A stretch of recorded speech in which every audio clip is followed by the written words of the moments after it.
चलो इस चैप्टर में थोड़ा सा आगे बढ़ा दें। नेक्स्ट टॉपिक जो हम लोग पढ़ेंगे that is known as Stokes law. लगाओ, वेरी वेरी इंपॉर्टेंट टॉपिक है और बड़ा इंपॉर्टेंट टॉपिक है। इंपॉर्टेंट 9th-10th में आप लोग जो लोग अच्छे हैं पढ़ने में 9th-10th में इंपॉर्टेंट होता था कि स्कूल के यूनिट टेस्ट में लिख दिया, इंपॉर्टेंट हो गया। 11th खास की 11th फिजिक्स में इंपॉर्टेंट वो सब टॉपिक है जो हम लोग से कनेक्टेड है, जो कुछ नया बात इंटर एटॉमिक लेवल पर, मॉलिक्यूलर लेवल पर जो हमें सीखने लायक है, वो सब चीज ज्यादा इंपॉर्टेंट है। और बाकी बहुत इंपॉर्टेंट लॉ है, ये सब पास्कल्स लॉ और आर्किमिडीज प्रिंसिपल बहुत इंपॉर्टेंट है, बट थोड़ा सा तुम लोग सुने थे 9th-10th में, तो थोड़ा सा उसके बारे में एक आइडिया था, उसको एक्यूरेट आइडिया के साथ 11th क्लास में पढ़े। ठीक है, ये लॉ तो मोस्ट प्रोबेबली नहीं सुने हो, है ना। Stokes law 9th, 10th grade के फिजिक्स में आप लोग नहीं सुने, और अभी से 5 मिनट बाद आप फिजिक्स का एक नया चीज कम से कम सीख जाएंगे। मेंस एडवांस नीट तो होते रहता है, अभी से 5 मिनट के लेक्चर में आप एक नया चीज फिजिक्स से रिलेटेड चीजें सीखेंगे। फिजिक्स में बहुत कम चीज ऐसा होता है जो बच्चा को टीचर नया चीज सिखा दे, हर चीज डे टू डे लाइफ से कनेक्टेड होता है। तो सब कुछ थोड़ा थोड़ा सुना हुआ लगता है, पहले का ये थोड़ा पढ़ा हुआ, थोड़ा ये पढ़ा हुआ फिजिक्स में, मैथ केमिस्ट्री में देखते हो, बायोलॉजी में नया नया चीज है ना, बट ये नया है, तुम्हें ये मालूम नहीं है फिजिक्स में। अभी बताता हूँ और 5 मिनट के अंदर आप लोग एक नया चीज फिजिक्स में सीख करके दिमाग में आपके आ जाएगा। ठीक, तो ये पढ़ने से पहले बताओ, जैसे 8th में, 9th में, 10th में, 11th में एक कॉमन कॉन्सेप्ट लगा, एक बॉल है, एक बॉल है ना, बॉल का इनिशियल वेलोसिटी 0 होता है। 9th में पहली बार पढ़े थे, पूरा 10th 11th में लगातार पढ़ रहे हो। उसको जैसे जैसे छोड़े एक हाइट से नीचे की तरफ आया, तो उसका कौन सा वेलोसिटी, मतलब इसमें कौन कौन सा कॉन्सेप्ट लग रहा है, law of conservation of energy. Initial velocity 0 है, छोड़ने के बाद वेलोसिटी क्या हो रहा है, वेलोसिटी बढ़ जाएगा, है ना। तो कौन सा एनर्जी घटेगा, कौन सा एनर्जी बढ़ेगा, ये सब पढ़ ही रहे हो लगातार 9th में, 10th में, 11th में। एक नया चीज 11th में, 9th में सीखे कि इसमें conservative force, non conservative forces के बारे में भी सोचना है। फ्रिक्शन को लेंगे तो law of conservation of energy काम करेगा, बट डायरेक्ट वैसे नहीं काम करेगा कि जितना पोटेंशियल घटा उतना काइनेटिक बढ़ा, बीच में फ्रिक्शनल फोर्सेस को भी जोड़ना पड़ता है। तो चलो उसको भी ले लेते हैं गेम में। अब बताना थोड़ा सोच सोच के, अब या चलो आगे बात करते हैं। एक फिर से वही केस, फिर से वो बॉल है, उस बॉल को फिर से एक फ्लूइड में, जैसे कि एयर में उसको छोड़ दिए, है ना। अभी थोड़ी देर पहले तुम बताओ कि इसका इनिशियल वेलोसिटी बढ़ेगा, काइनेटिक एनर्जी बढ़ेगा, पोटेंशियल एनर्जी घटेगा, यही बताए हो तुम। बॉल नीचे आ रहा है, अभी तुम इसमें क्या कंसीडर नहीं किए हो, जैसे कि मैं हमेशा बोलता हूं अपने क्लासेस में, ये हमारे सिलेबस के ऊपर है, जैसा बनाया गया है वैसे ही सोचते हैं। आज तक तुम सोचे नहीं, अभी ये चैप्टर चल रहा, अभी मैं बोलूंगा तो अब तुम ये बोलोगे हाँ हाँ ऐसा होना चाहिए था, लेकिन तुम कभी किए नहीं 8th, 9th, 10th में। अब थोड़ा सोचो, U कम रहा है, U बढ़ रहा है, काइनेटिक एनर्जी जो है वो बढ़ रहा है, पोटेंशियल एनर्जी घट रहा है। बट इस केस में तुम ये तो नहीं कंसीडर किए कि वो फ्लूइड में, पिछला चैप्टर में क्या पढ़े, हर फ्लूइड अपने में इमर्ज्ड ऑब्जेक्ट पर कौन सा फोर्स लगाता है, तो बायन फोर्स लगा।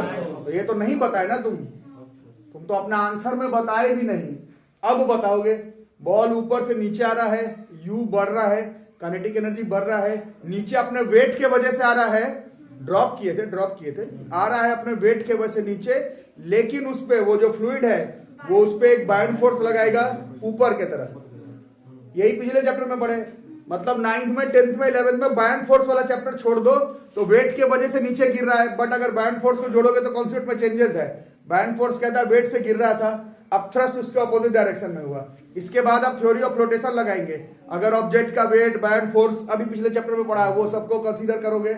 उसके बाद भी मान लो बॉल आगे गिर रहा है, मोस्ट प्रोबेबली इस बॉल को ऐसे मैं हवा में छोड़ दूंगा तो ये आगे ही गिरेगा, है ना। इसका क्या मतलब हुआ कि वेट अब थ्रस्ट से ज्यादा रहा, तो चलो ठीक है।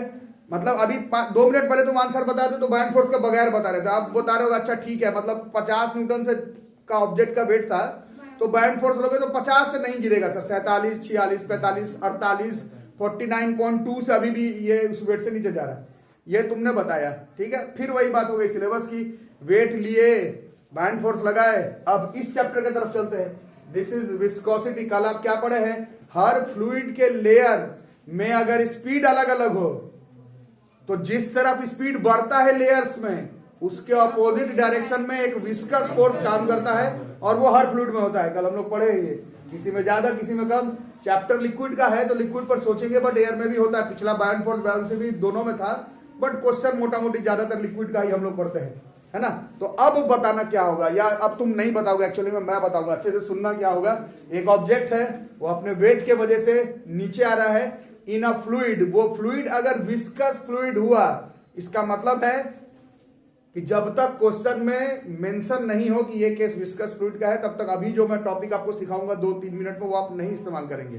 ये टॉपिक तभी इस्तेमाल होगा, ये टॉपिक तभी इस्तेमाल होगा जब क्वेश्चन में कहीं ना कहीं क्लियर कट मेंशन किया हो विस्कस फ्लूइड है। फ्लूइड जब तक विस्कस नहीं लिखा हुआ रहे, तब तक अभी जो कॉन्सेप्ट लगा रहा है वो आप अपने करियर में इस्तेमाल नहीं करेंगे। ठीक है, यही बल्क प्रॉपर्टीज ऑफ मैटर है।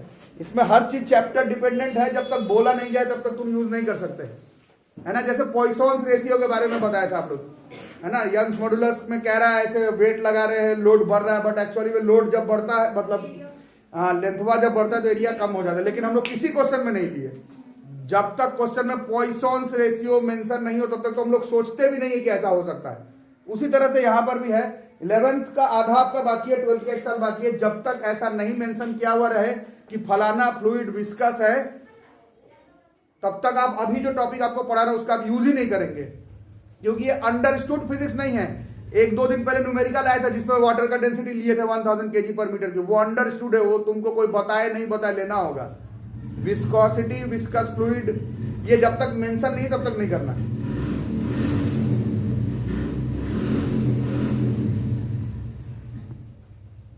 हाँ तो चलो आप बताना। एक ऑब्जेक्ट है, उसको हम लोग फ्री फॉल करवा रहे हैं विस्कस फ्लूइड में। गिवन है कि वो फ्लूइड जो है वो विस्कस होगा, ठीक है, गिवन होगा तब। अब बताओ ये क्यों नीचे गिर रहा था आपने? वेट के वजह से। फिर वो फ्लूइड उस पर क्या लगाया? अपथ्रस्ट। फिर भी नीचे आ रहा है, इसका मतलब हो गया कि वेट अभी भी ज्यादा है, किससे? अपथ्रस्ट से ज्यादा है, तभी वो आ रहा है नीचे नीचे नीचे। अब थोड़ा सुनना, कल का जो लोग क्लास के उन लोगों को समझ में आएगा।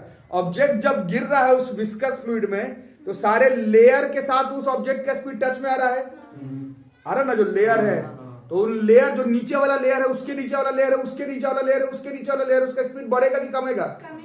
सोच, इतना जल्दी फिजिक्स में आंसर मैं हर क्लास में 9 से 12th क्लास तक साइंस का हर आंसर में, फिजिक्स, केमिस्ट्री, बायोलॉजी में बोलता हूं, आंसर हो सकता है आपका सही हो, बट थोड़ा सोच करके बोला करो। आप लोग बहुत जल्दी आंसर दे देते हैं, वो भी ऐसा चीज का जो आप लाइफ में पहली बार पढ़ रहे हैं। ऐसा चीज का तो आंसर थोड़ा सोच करके देना है। मैं फिर से क्वेश्चन रिपीट कर रहा हूँ, 4 बार क्वेश्चन सुनो फिर बताओ, फिर गलत ही मोस्ट प्रॉब्लम होगी। इतना जल्दी तुम मेरे से पूछोगे तो मैं गलत बता दूंगा। एक तो कभी कभी तुम लोग क्वेश्चन पूछते हो कंसेप्चुअल साइंस है, तो मैं रुक के बोर्ड पे जाता हूँ, थोड़ा सोचता हूँ, फिर बताता हूँ। नहीं बनता है तो बोलता हूँ अगला दिन बनाऊंगा। ऐसे रैंडम आंसर नहीं, थोड़ा सोच सोच के बात करना, खासकर कुछ बड़ा चैप्टर्स आप लोग पढ़ रहे हैं। हाँ, तो क्या हो रहा था? एक ऑब्जेक्ट है, एक ऑब्जेक्ट का वेट है, वो अपने वेट के वजह से नीचे आ रहा है। जिस फ्लूइड में नीचे आ रहा है वो एक विस्कस फ्लूइड है। वो विस्कस फ्लूइड है तो उसमें बायोंट फोर्स जरूर लगेगा। विस्कस फोर्स लगेगा या नहीं लगेगा, वो तो जब तक मैं नहीं बता रहा कि विस्कस लिक्विड है तब तक नहीं, बट बायोंट फोर्स तो लगाएगा, लिक्विड को लगाना। तो बायोंट फोर्स लगा दिया ऊपर की तरफ, फिर भी बॉल नीचे की तरफ आ रहा है, इसका मतलब वेट जो है वो अब थ्रस्ट से ज्यादा है। ठीक है, ये हो गई बात खत्म। अब ऑब्जेक्ट जो है वो अलग अलग लेयर के साथ टच में आ रहा है, इस लेयर के साथ, इस लेयर के साथ, इस लेयर के साथ, इस लेयर के साथ, इस लेयर के साथ। बॉल जैसे जैसे नीचे आ रहा है उसका स्पीड बढ़ रहा है कि कम रहा है? तो नीचे वाला जब लेयर के पास पहुंचेगा तो स्पीड बढ़ेगा कि कमेगा?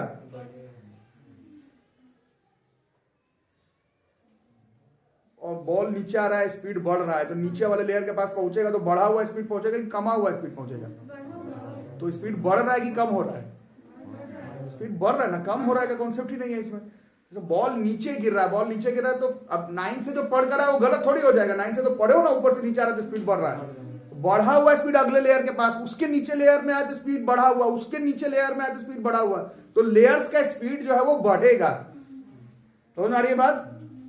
ओके है। और कल क्या पढ़ाया गया था? अगर फ्लूइड के लेयर के बीच में स्पीड का चेंजेस हुआ तो उस केस में बढ़ते हुए स्पीड के ऑपोजिट डायरेक्शन में लिक्विड को एक फोर्स लगाता है, उसको हम लोग कहते हैं विस्कस फोर्स।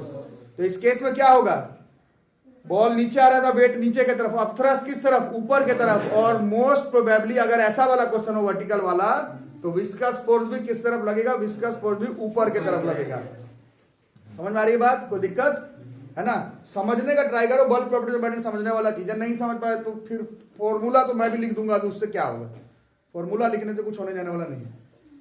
ठीक है, तो अभी भी क्या हो रहा है? अभी भी बॉल क्या हो रहा है? अभी भी बॉल जो है वो ऐसे देखे हो क्या? ऐसे हवा में मान लो, ऐसे हवा एक ऐसा लिक्विड है जो कि बायोंट फोर्स भी लगाएगा, कम ही लगाएगा बट लगाएगा, और विस्कस भी है।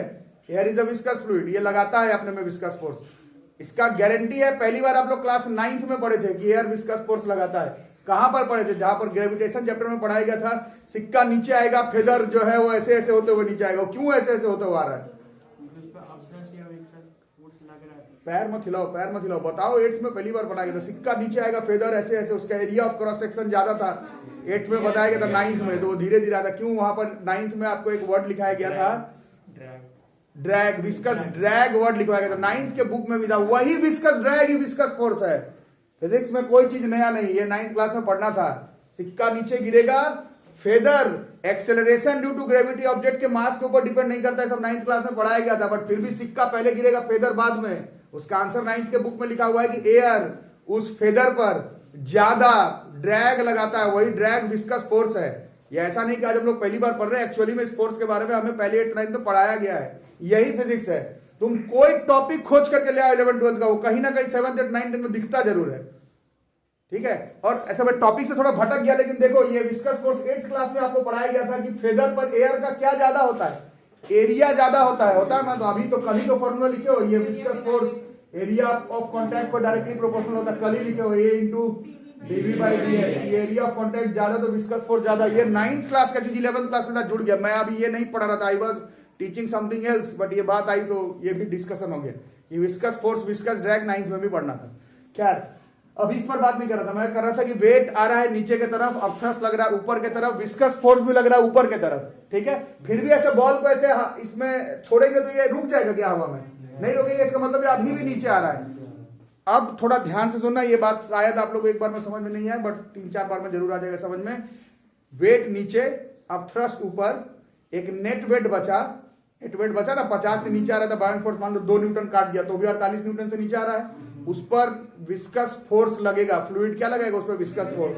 अगर बैलेंस कर गया, ऊपर की तरफ विस्कस फोर्स है और नेट वेट नीचे की तरफ है, अगर वो विस्कस फोर्स नेट वेट को बैलेंस कर गया तो क्या होगा? लेकिन ऐसा हो नहीं सकता है, रुक जाएगा। आप लोग फिर गलत बोले, फिर आप लोग 9th क्लास वाली आंसर बता दिए। 9th क्लास वाला आंसर आप लोग फिर बता दिए।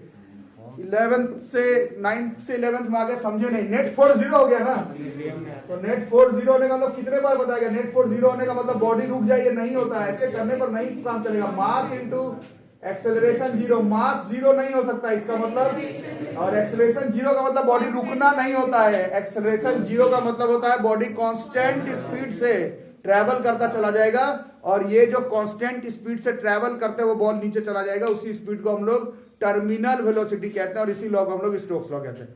This law is known as Stokes law, ठीक है। कुछ लोगों को समझ ही में नहीं आएगा, फ्यूज हो गया होगा तो फ्यूज हो जाइए, सबके बस की बात नहीं है फिजिक्स। बाकी जो लोग समझे, पिछले 20 मिनट का समरी इतना है कि अभी से 10 मिनट पहले मैं एक आपसे क्वेश्चन पूछा था कि बॉल ऊपर है तो उसका इनिशियल वेलोसिटी 0 है, नीचे आएगा तो उसका स्पीड जो है वो बढ़ेगा, काइनेटिक एनर्जी बढ़ेगा, ये आप लोग बताए। ये 9th 10th 11th में इस चैप्टर से पहले तक का आंसर था। इस चैप्टर के बाद साइंस का अच्छा स्टूडेंट बताएगा कि भाई तुम पहले मेरे को बता कि जो क्वेश्चन पूछ रहा है उसमें फ्लूइड जो है वो विस्कस था या नहीं। अगर सामने वाला अगर बोलता नहीं भाई विस्कस नहीं था, तो अब तुम्हारा 9th 10th 11th वाला आंसर सही हो गया।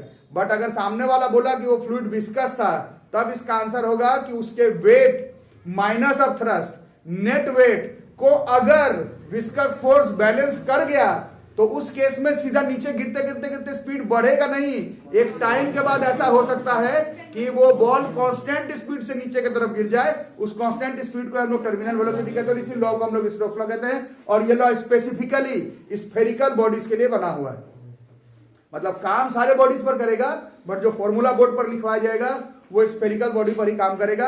मेंस एडवांस नीट स्कूल में विस्कस फोर्स से रिलेटेड जो भी न्यूमेरिकल आपसे पूछा जाएगा वो स्फेरिकल बॉडी पर पूछा जाएगा, कंपलसरी है। मेरा बनाया हुआ फिजिक्स नहीं है, वो आपसे पूछा ही जाएगा स्फेरिकल बॉडी पर। बाकी लॉ सब पर काम करेगा। फिर से बताऊं क्या गया समझ में, ठीक है। तो 9th के लिए अगर यही क्वेश्चन पूछा जाए ऊपर से नीचे तो स्पीड बढ़ेगा। 11th 12th के लिए फिजिक्स में, केमिस्ट्री में भी विस्कस फोर्स के बारे में आप लोग पढ़े, विस्कोसिटी के बारे में केमिस्ट्री में भी पढ़ना है। फाइनल समरी है कि अगर सामने वाला ये क्वेश्चन तुमसे पूछा तो तुमको उससे पूछना है कि बताओ लिक्विड विस्कस है क्या।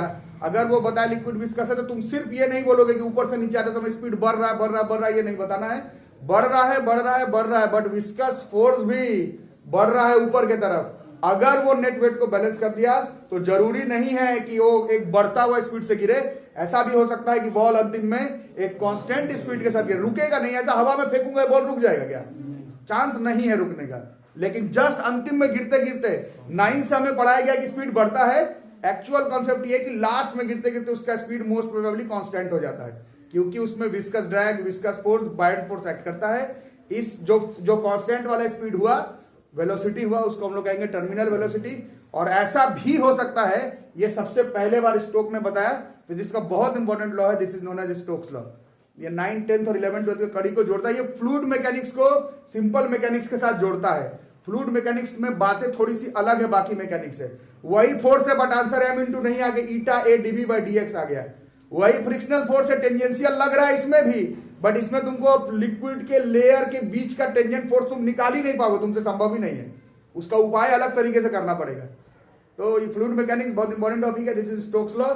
मेंस एडवांस नीट तो होते रहता है, बट आज आप कुछ नया बात सीख करके, विस्कस लिक्विड में ऑब्जेक्ट जब फाइनली नीचे गिर रहा हो तो जरूरी नहीं है कि वो बढ़ता हुआ स्पीड से गिर रहा हो, मोस्ट प्रोबेबली वो एक कांस्टेंट स्पीड से नीचे गिर रहा होगा।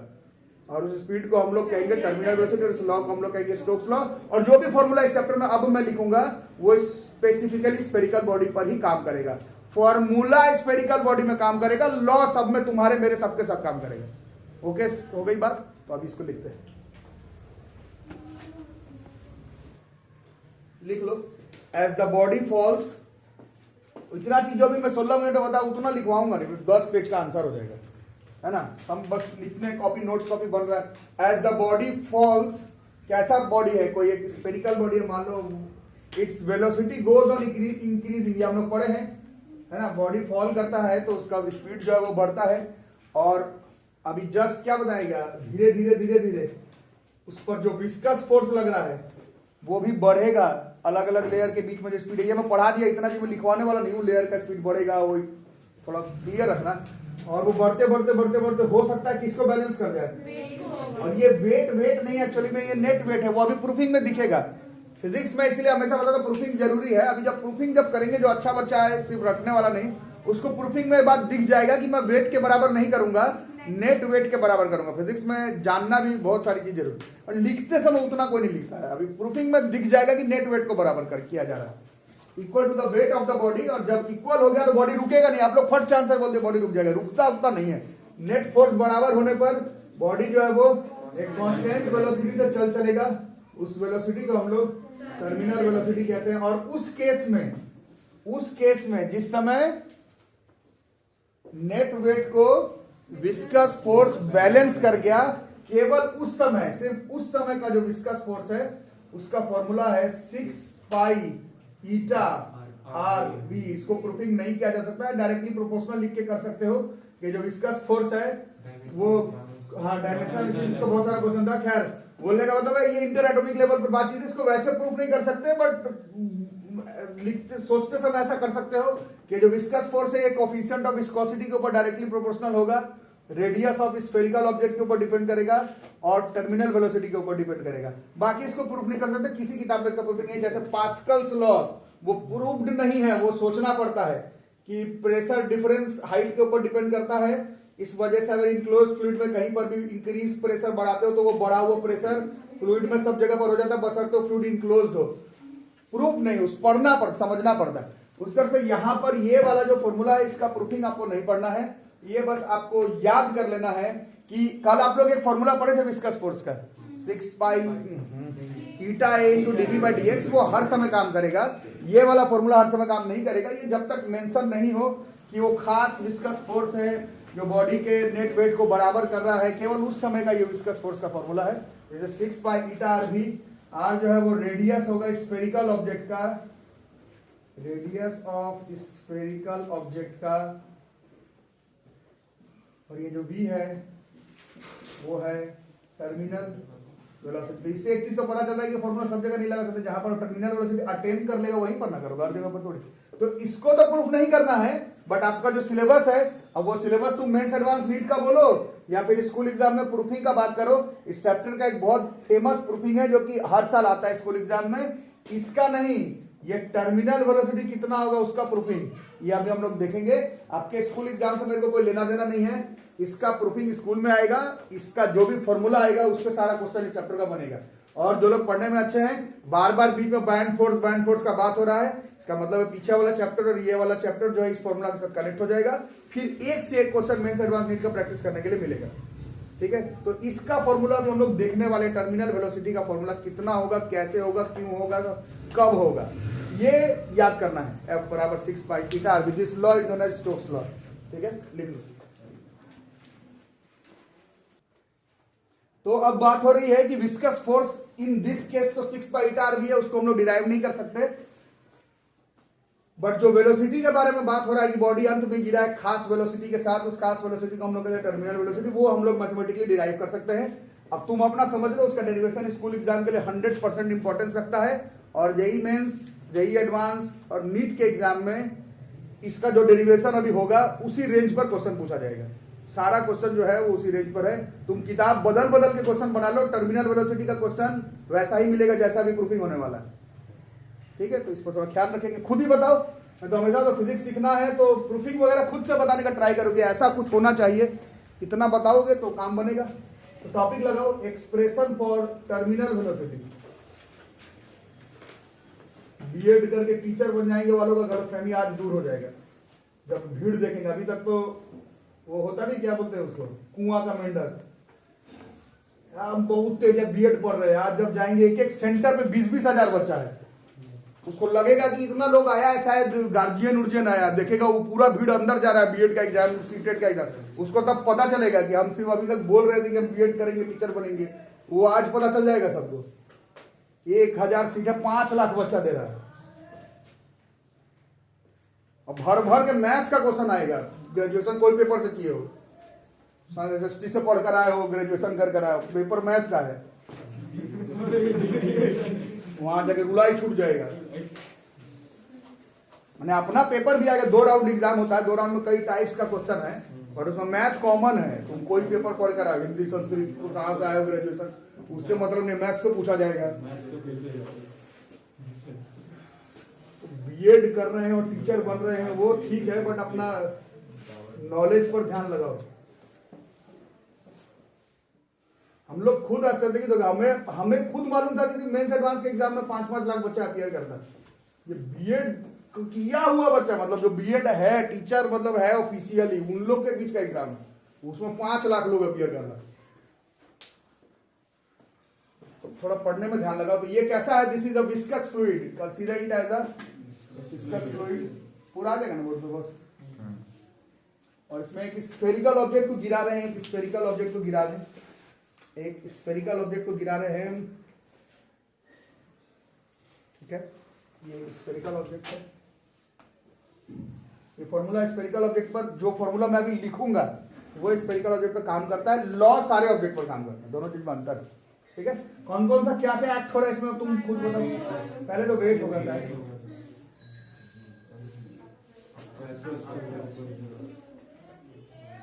और फोर्स, ये भी ऊपर के साथ। ठीक है, और बाइंड फोर्स का फॉर्मूला हम लोग पीछे चैप्टर में पढ़े थे। बाइंड फोर्स का फॉर्मूला वाज वी रो जी था।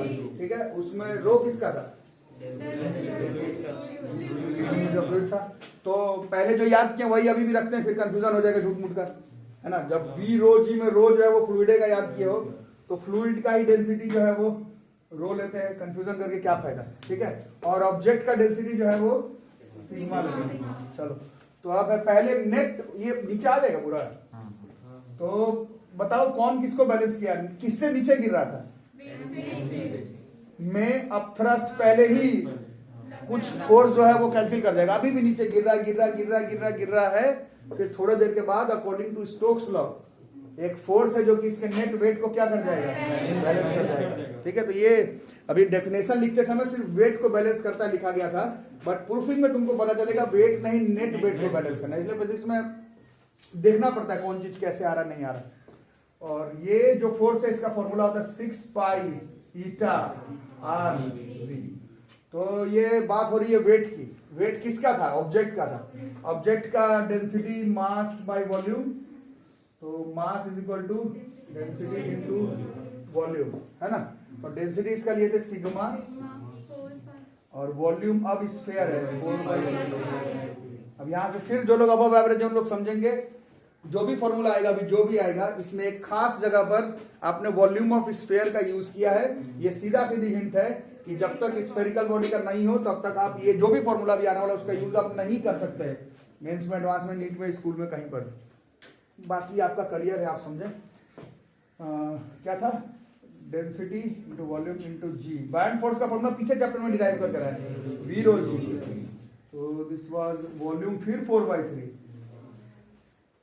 पाई आर क्यूब वी रो जी। रो इस बार फ्लूइड का है, ये आ जाएगा ना बस 6 पाई 4 भी। अब थोड़े कॉमन उमर निकालने की बारी आ गई। क्या 4/3 पाई आर क्यूब जी लिखो, सिग्मा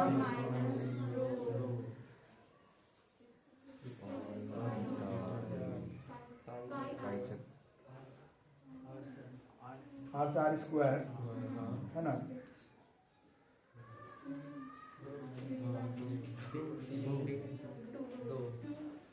ठीक है, यहाँ से टर्मिनल वेलोसिटी का फॉर्मूला डिराइव हो जाएगा 2/9 r square g into object का डेंसिटी माइनस फ्लूइड का डेंसिटी। ये फॉर्मूला हो गया हमारा टर्मिनल वेलोसिटी का। This is the formula of, ये मतलब this is the formula of our terminal. You छूट गया क्या, यू लिखते हैं, हाँ छूटा, हाँ छूट गया, नीचे आएगा बाई, है ना, ईटा नीचे है ना, 2/9 r square ji by eta, object का डेंसिटी माइनस फ्लूइड का डेंसिटी। और ये फॉर्मूला हो गया हमारा टर्मिनल वेलोसिटी का। प्रूफिंग स्कूल एग्जाम में आएगा, मेंस, एडवांस, नीट, और कहीं पर भी न्यूमेरिकल इस टॉपिक का जहां पर आएगा इसी रेंज पर आएगा। नीट का शायद कुछ क्वेश्चन सीधा फॉर्मूला पर बन जाए, बट मेंस एडवांस का जो मेजर इस टॉपिक का क्वेश्चन उसमें आपको ये पूरे प्रूफ, मतलब पूरे कॉन्सेप्ट का काम पड़ेगा। Weight minus of thrust is equal to 6/r, इसका कॉन्सेप्ट का जरूरत पड़ेगा। कुछ क्वेश्चन तो सारे एग्जाम में रहता है जो सीधा फॉर्मूला से बन जाए, बट ऐसे ये इक्विलिब्रियम में लगा करके ही क्वेश्चन आपको बनाना पड़ेगा। ठीक है, इसको नोट कर लिया, पूरा जाएगा ना। चलो कुछ इंपॉर्टेंट क्वेश्चन कर लो, क्यों इंपॉर्टेंट क्वेश्चन है। चलो फटाफट शुरू करो बनाना। Question number 1, if the terminal speed of a sphere, ये इमेज का क्वेश्चन है। If the terminal speed of a sphere of gold, उसका डेंसिटी दिया हुआ 19.5 kg per meter cube is 0.2 metre per second in a viscous liquid, उस liquid का density दिया हुआ 1.5 kg पर metre cube. Find the terminal speed, find the terminal speed of a sphere of silver जिसका density दिया हुआ 10.5 kg पर metre cube of the same size in the same liquid. ठीक है, ऑप्शन दिया हुआ है और बनाया जाए। केस 1, केस 1 में किसको किस पे फेंके हैं, गोल्ड इन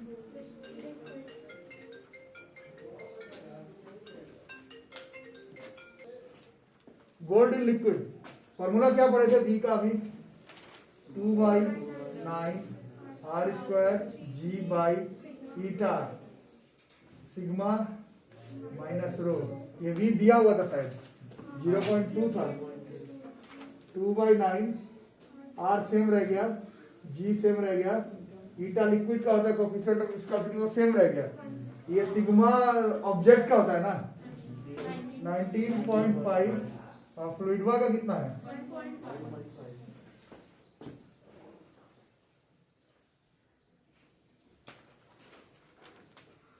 जेई में, नीट में क्या आएगा, और आप इंटरनेट से कौन सा क्वेश्चन पढ़ लेते, दोनों चीज में अंतर होता है। ध्यान से पढ़ते हो तो परीक्षा निकलेगा, बाकी तुम देख लो। ये 2 से कटा ना, फिर ऐसे रहने देते हैं, नहीं थोड़ा कुछ करना तो कर लो। इससे R square ji by rho का वैल्यू निकाल लेते हैं, R square ji by sigma का value, R square ji by sigma का वैल्यू कितना हो गया 0.2/4। क्या 0.1 देख लो, R square ji by sigma का वैल्यू 0.2/4 हो गया। S2 में चले आते हैं। S2 में कौन किस में, सिल्वर उसी लिक्विड में है। ये तो इस क्वेश्चन में है, तुम्हारे समय पर जो क्वेश्चन आएगा लिक्विड अलग होगा तो उसका डेंसिटी दिया हुआ रहेगा, या 2 टाइम रेडियस होगा, 4 टाइम्स स्पेयर का वॉल्यूम होगा, ऐसा कुछ मदद किया रहेगा क्वेश्चन में। चलो इसका भी निकालना है 2/9 या r² सिग्मा सेम रह गया। इस क्वेश्चन में तुम्हारे साथ जो क्वेश्चन आएगा उसमें जरूरी नहीं है सेम रहे, सिग्मा इसका चेंज था 10.5 माइनस 2/9 0.249 ये कट गया 0.1 मीटर पर सेकंड इस क्वेश्चन का आंसर आ गया। ठीक है, जल्दी जल्दी बनाओ।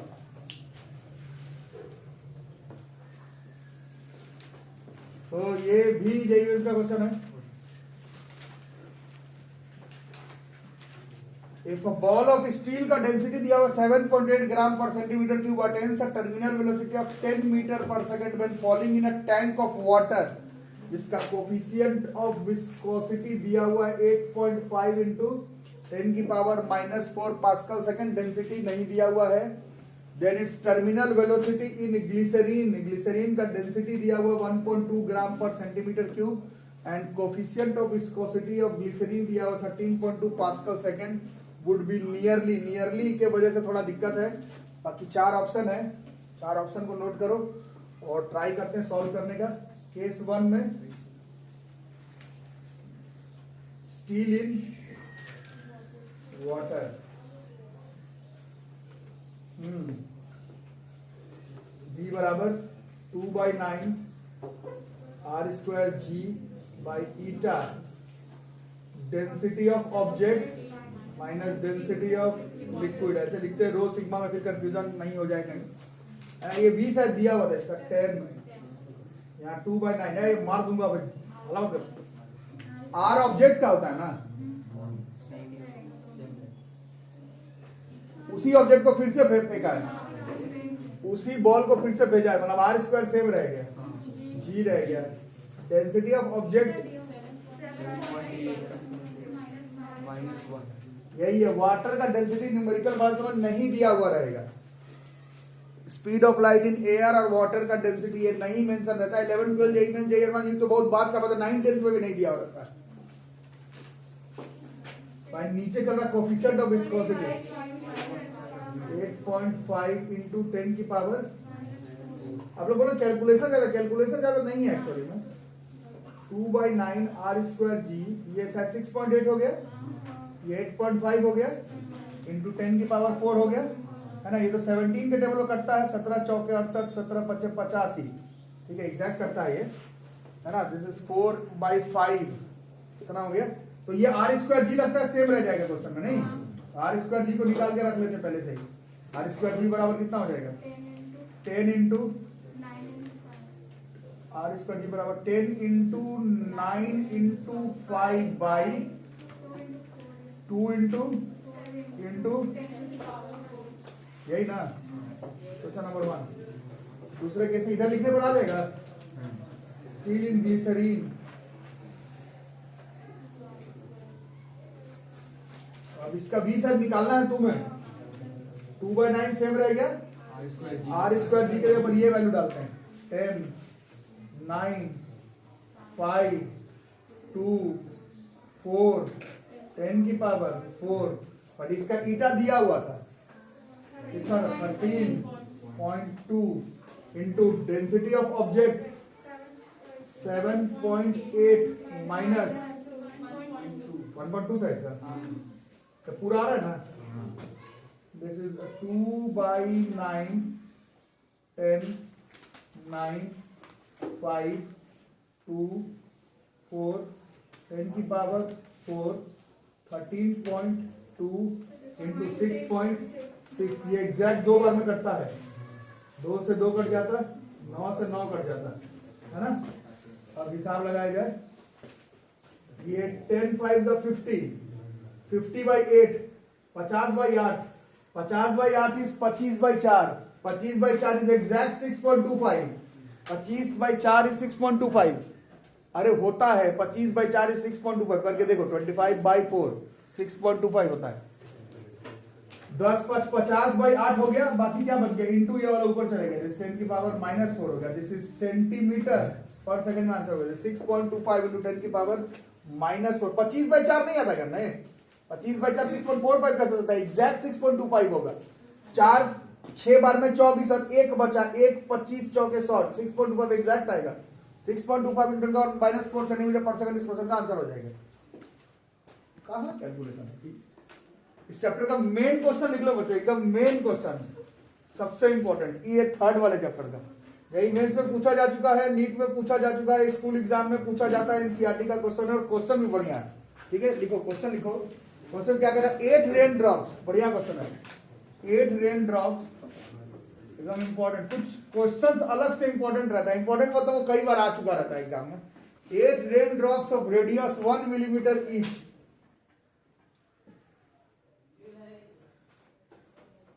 of radius 1 millimeter each, falling downwards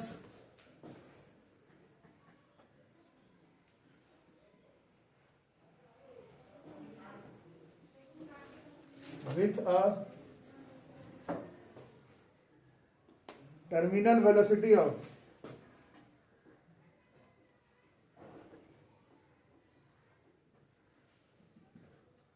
5 centimetre पर सेकेंड। कोएलेसिस, कोएलेसिस तो इंग्लिश का वर्ड है, मतलब सब जुड़ जाएगा आपस में। To form a single drop, single large drop, आएगा ही आएगा एग्जाम में, स्कूल एग्जाम में बहुत बार आता है, एंट्रेंस में बहुत बार आ चुका। Find the terminal velocity of the bigger drop, बड़े वाले ड्रॉप का terminal velocity, find the terminal velocity of the bigger drop. ठीक है, ये बनाना है पूरा जाएगा नीचे तक। बच्चों 8 रेन ड्रॉप का रेडियस दिया हुआ है और वो सब मिला करके एक सिंगल रेन ड्रॉप बनाया है। तो क्वेश्चन तो बाद में बनाएंगे, सबसे पहले इसमें थोड़ा मैथ का कॉन्सेप्ट लगा लें। According to question, volume of 8 rain drop, ये किसके बराबर हो जाएगा? वॉल्यूम ऑफ सिंगल, मतलब लार्ज या बिगर रेन ड्रॉप। वॉल्यूम का फॉर्मूला पढ़े थे छोटे क्लास में, this is 8 times of, school exam का क्वेश्चन एक्चुअली में 4/3 भाई। अब आर मान लो, छोटा आर मान रहे हो तो याद रखना छोटा आर किसका माने थे, छोटा आर किसका मान लियो? रेडियस, सिंगल सिंगल छोटा छोटा रेन ड्रॉप है उसका। अब ये सब क्वेश्चन में खुद लिख लेना, अब मैं इतना चीज क्या लिखा हूँ, 4/3 पाई कैपिटल आर क्यूब, ये 4/3 4/3 4/3 4/3 कट गया, क्यूब रूटिंग बोथ साइड, तो कैपिटल आर बराबर ट्वाइस ऑफ छोटा वाला आर हो जाएगा, cube routing both side, capital R बराबर ट्वाइस ऑफ छोटा वाला आर। कौन है?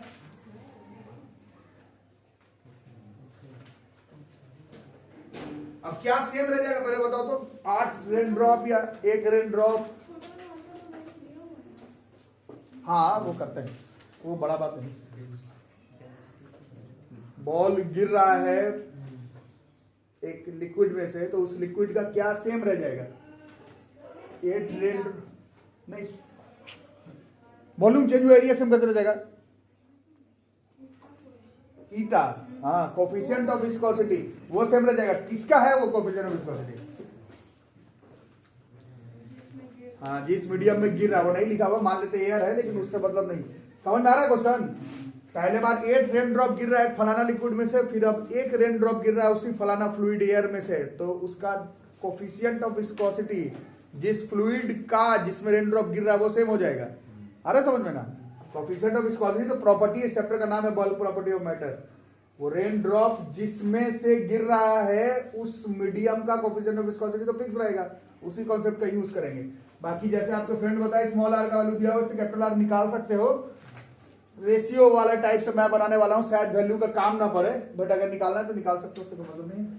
अब निकालने केस 1 में, केस 1 मतलब सिंगल रेन ड्रॉप छोटा वाला इन वाटर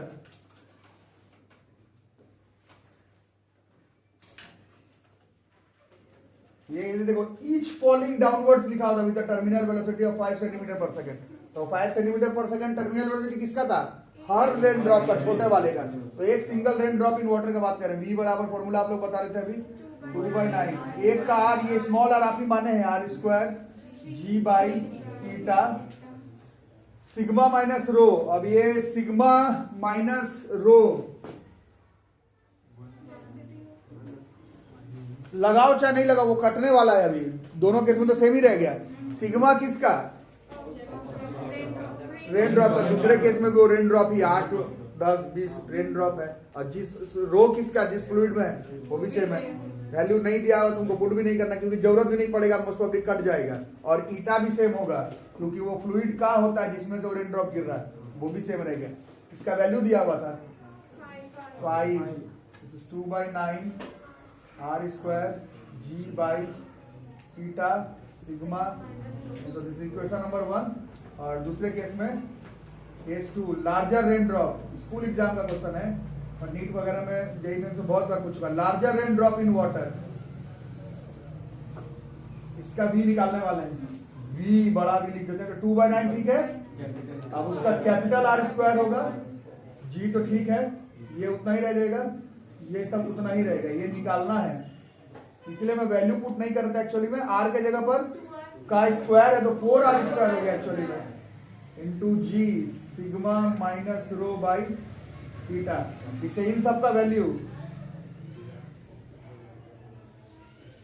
ये पूरे का 5 आया था अभी, 2/9 r स्क्वायर जी सिग्मा माइनस इंटू 4 बच रहा है, 4 इंटू 5, दिस इज 20 सेंटीमीटर पर। चैंपियन क्वेश्चन है इस चैप्टर का, सब तरह के एग्जाम में पहले पूछा जा चुका है।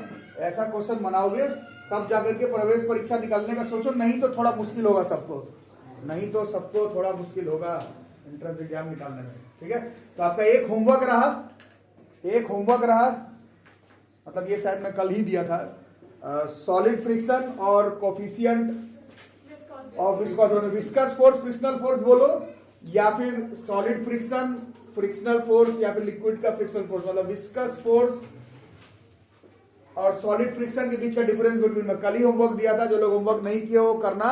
पिछले दिनों जो मैंने होमवर्क दिया है वो आप लोग पढ़ कर रहे थे, पढ़ के आने का एक पैसा वैल्यू नहीं है 11th-12th में, कॉपी में लिखा होना चाहिए। पढ़ के वैल्यू तब होता जब तुम्हारा कल नीट का एग्जाम होता। अब 1-1.25 साल बाद है, कब ये टॉपिक होगा, रिवाइज होगा भी कि नहीं होगा बोलना मुश्किल है। जो भी होमवर्क दिया जाए उसको कॉपी में नोट करके लिखो, जो भी होमवर्क दिया रहे उसको कॉपी में नोट करके लिखना। एक क्लियर कट होमवर्क रहेगा, कॉपी में लिख लेना solid friction, solid frictional force और विस्कस फोर्स के बीच में डिफरेंस बिटवीन, ये सब लोग अपना अपना कॉपी में जरूर नोट कर लेंगे।